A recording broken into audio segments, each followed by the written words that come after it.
This video focuses on ice and release actions. These allow us to withhold execution on certain compound processes and then release them, or force their execution even before they are set to run. The actions we look at are suspend, suspend recursive, go, and go immediately. Suspend lets you put a process on hold. Go is its opposite and releases a held process. Go immediately forces the immediate execution of a process prior to its planned start time. We covered the suspend action and its counteraction, which is go. The purpose of suspend is to place active compound tasks, namely workflows and schedules, on hold. When you suspend an executing workflow, you'll stop its execution.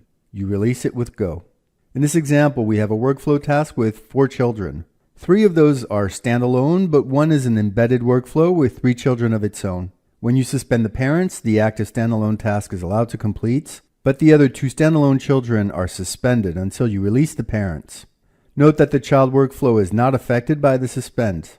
The active child is allowed to end, and the next child will still be allowed to start. We also have a recursive suspend. The situation is the same. The active child is allowed to continue, but the compound child task children are suspended as well. In both cases, the parent assumes a blocked yellow status until it's released with go. Note that suspend can also be used against scheduling objects like the schedule. In this case, the cyclical automation provided by the schedule is simply put on hold. Go immediately is associated with a waiting for start time and waiting for predecessor statuses. When a task is scheduled and outside of its start time or has an upstream dependency, go immediately moves task start to now. You should use this carefully. Tasks are scheduled at certain times or synchronized with other tasks for specific reasons. Go immediately ignores these configurations, overrides orchestration requirements, and triggers the immediate execution of a task. Note that go immediately cannot be used with tasks that have waiting for execution conditions, like file or process preconditions or sync objects. For this, we use the ignore action instead.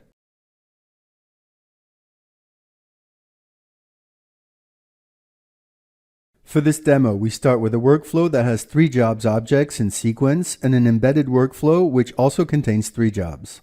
Let's take a look at the child workflow, then we execute.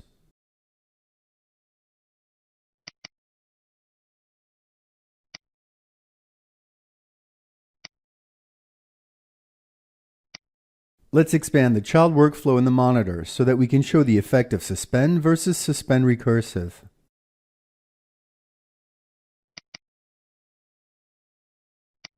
The first job executes in the main workflow and in the child's. We suspend without the recursive option.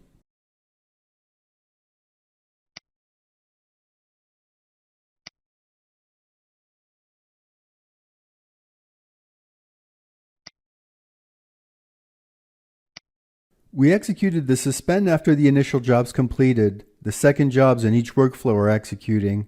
We wait until they complete and see what happens. This is the effect of the non-recursive suspend. The second job in the main workflow completes and the last job stays in a waiting status. Meanwhile, the child workflow's last job is allowed to complete. The main workflow itself takes a blocked stop status. Let's run the workflow again.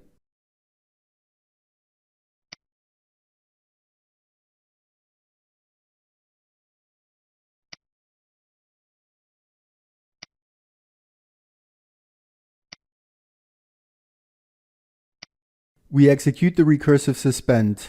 Both workflows are suspended and take a blocked stop status.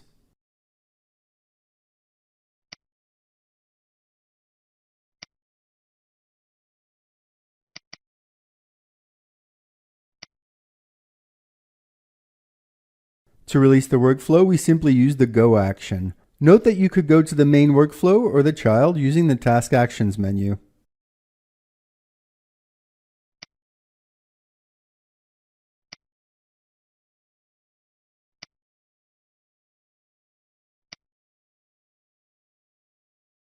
Both workflows resume.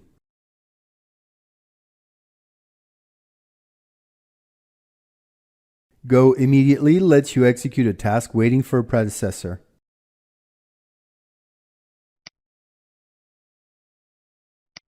The initial job executes, assuming we're in a situation where the completion of this job is not critical in the sequence of execution of the workflow. We can release the waiting for predecessor job with go immediately.